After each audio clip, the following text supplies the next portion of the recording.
But as I look back over my life as a young man growing up, I didn't grow up in church. I believe God loved everybody from the fornicator, adulterer, the homosexual. There's grace for that. It's wrong, but there's grace for that. But I look back over my life and my culture and what taught me to be against, and I want to even use the word, to hate homosexuals. When you hear songs, boom, bye, bye. Yeah. I can go for I see y'all continue. But it's true. So you growing up and you're not going to church now, not going to church. So they say, is the church propagating hate? Until I go so. Because I didn't go to church. But the music was telling me, boom, violence towards the homosexual. But yet somehow it's the church, we're the one propagating. It wasn't true. I didn't go to church. All these influences around me. I said to my wife, honey, I never had no aspiration to be married. Never. Because there was no married people growing up on St. John Street. There was no married people I can remember. It's all do it. I'm still trying to find a word in the Bible, do it. You know what I mean? It's just everybody do it. And then I sit down there as a youngster and with all these big men and here's the advice that culture give you, that Egypt give you. Here we learn in Egypt. Boy, you find a good girl, Bridgie. Hello?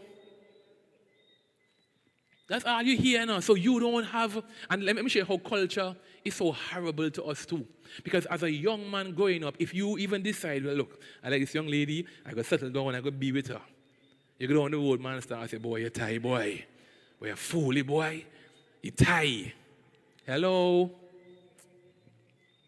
So you're not rewarded for doing right. You're chastised for doing. I'm trying to help you to understand the influences of Egypt. Over the years, that has just set in to our thinking, to how we function. They were in Egypt for over 400 years, generation after generation. All that they knew was bondage. But don't feel too sorry for them because we share that same story. For much of our life, we're in bondage. Bound by so many. I even want to start talking about our spending habits. Bound by our thinking and low self-esteem and hot mess. But God came down and took the task now to renew their mind. And what I want to share with you tonight is God in his wisdom said, look, not only do I have the power to take them out, but I'm going to begin now a process in them. I love the fact Exodus speaks of a journey. And this Christian walk is a journey. It's a journey. It's a process. It's a process.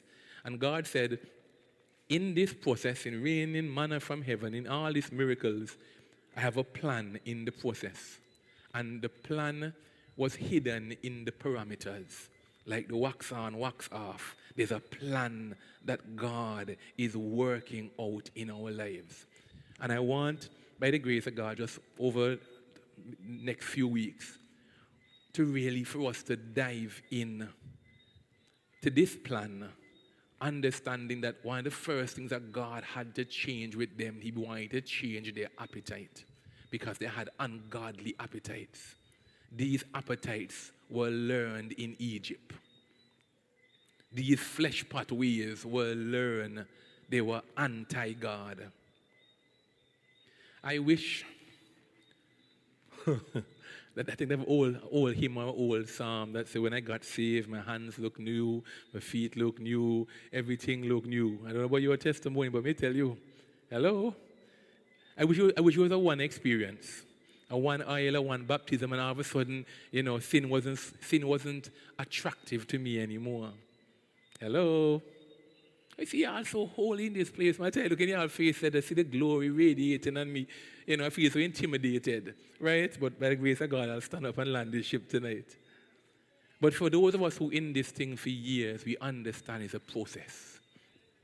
But always, it's not a double oil. It's not a conference here. It is a persistent, continual process submitting to the will of God.